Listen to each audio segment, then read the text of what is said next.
Thank you very much. I first like to excuse.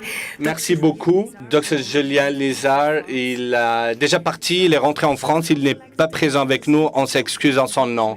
Donc le groupe de travail numéro 3, je crois qu'on a vraiment une discussion interactive, intelligente, une très bonne. Donc on va vous donner un peu les présentations qui ont été présentées et de faire un peu de recommandations. Voilà. Il y a quelques drapeaux rouges, ce sont les barrières qui ne permettent pas aux personnes de rester sur le marché du travail. Ces barrières systémiques nous donnent des raisons d'avoir le support des législateurs. On en a besoin. Le travail est très important. Donc pour les prochaines années, on doit travailler beaucoup sur l'élément travail. La réhabilitation vocationnelle n'est pas disponible pour tous les citoyens européens et un lieu de travail inclusif, sain, durable n'est pas disponible dans tous les pays européens. Le travail est très important pour la santé. On veut vraiment concentrer.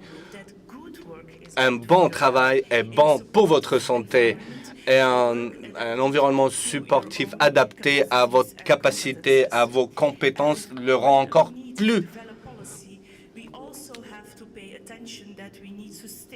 approprié. On a aussi besoin de travail durable. Quand on a fait ces études en Belgique, quand on veut que les personnes après la maladie reviennent à leur travail, on ne veut pas qu'ils rentrent après pour une semaine, 10 jours et après qu'ils sortent de nouveau. On veut qu'ils y restent le plus longtemps possible.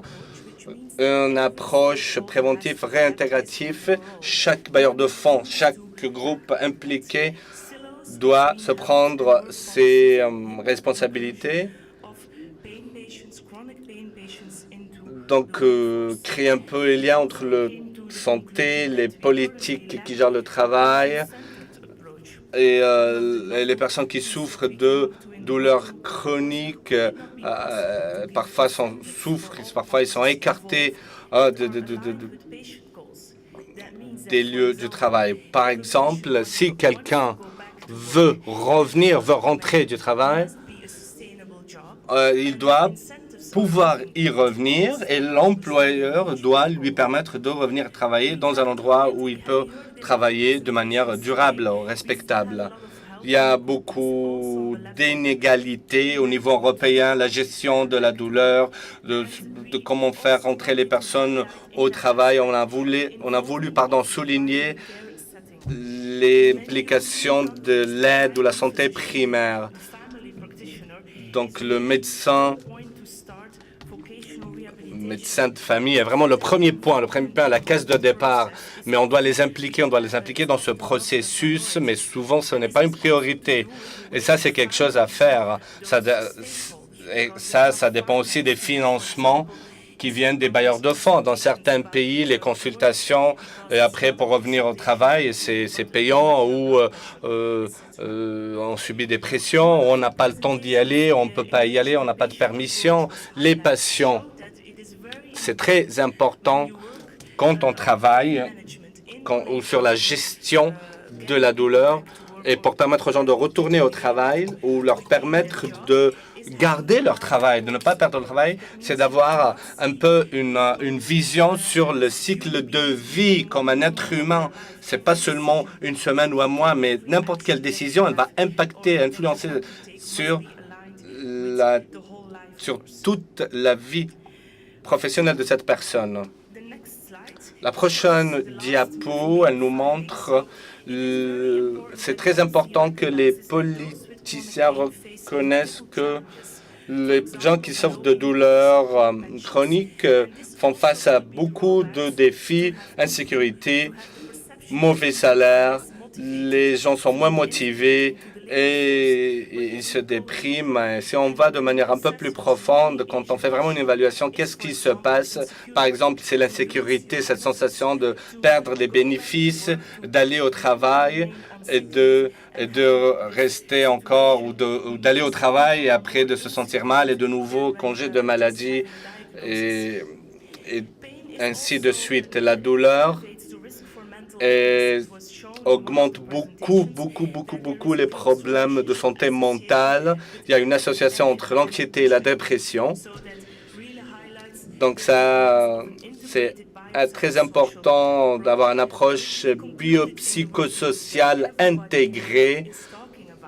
Tout le monde en Europe en parle. Quelqu'un en a parlé hier. ICD et ICF, on en a discuté hier. Tous les bailleurs de fonds en parlent. De mettre en œuvre ICF et d'inclure ce point de vue, cette approche biopsychosociale.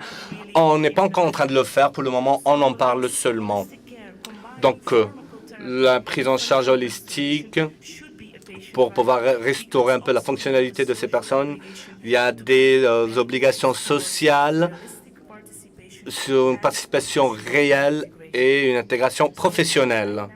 Je voudrais maintenant, Bretta vous dira les recommandations qui sont sorties de notre groupe. Merci beaucoup. Donc, les recommandations qui sont basées sur ce qui vient d'être illustré par ma collègue. La Commission européenne doit accroître les investissements en ce qui concerne les recherches sur la douleur, donc comme priorité et tous les programmes de cadre de programmes sur le travail, sur par exemple les personnes qui prennent la retraite de manière anticipée, les absences sur les lieux de travail. On doit stimuler la collaboration entre les différents bailleurs de fonds pour réduire les inégalités qui se trouvent encore. La Commission européenne doit promouvoir des informations nationales à travers des campagnes de vulgarisation. Les gouvernements nationaux doivent faire beaucoup d'investissements pour éviter qu'il y ait des retraitements anticipés ou au moins d'en réduire le numéro. Les gouvernements nationaux doivent promouvoir les institutions locales pour créer un lien entre la protection sociale, les systèmes sanitaires, les employeurs, pour faire face à ces problèmes, toutes les personnes qui font face à ces difficultés de santé, combinées avec beaucoup de personnes qui vivent avec la douleur, pour que beaucoup de personnes qui vivent avec la douleur puissent continuer à travailler. Les gouvernements nationaux doivent investir beaucoup d'argent en respectant les buts et les résultats qu'ils s'attendent des travailleurs. Les gouvernements nationaux doivent prioriser la réhabilitation vocationnelle en commençant par l'aide primaire, prise en charge primaire, en promouvant plutôt le travail avec la capacité plutôt que sur l'invalidité. Les gouvernements nationaux doivent promouvoir aussi la prise en charge des personnes qui souffrent de troubles mentaux. Les plans nationaux doivent encourager, renforcer tout ce qui existe au niveau législatif, le travail flexible, le coworking, le travail à domicile pour aider les personnes qui souffrent de douleurs chroniques à garder leur travail ou qu'ils puissent réintégrer leur lieu de travail. Les gouvernements nationaux doivent développer toutes les politiques et les études pour voir les coûts et l'impact qu'ont les maladies chroniques sur le système de santé pour aider à prendre des décisions rationnelles et de faire une allocation des ressources et de la faire de meilleure manière. Il faut faire du coaching intensif des patients, des politiciens, des employeurs et des bailleurs de fonds pour qu'ils puissent travailler ensemble et qu'il y ait une meilleure communication. Merci beaucoup.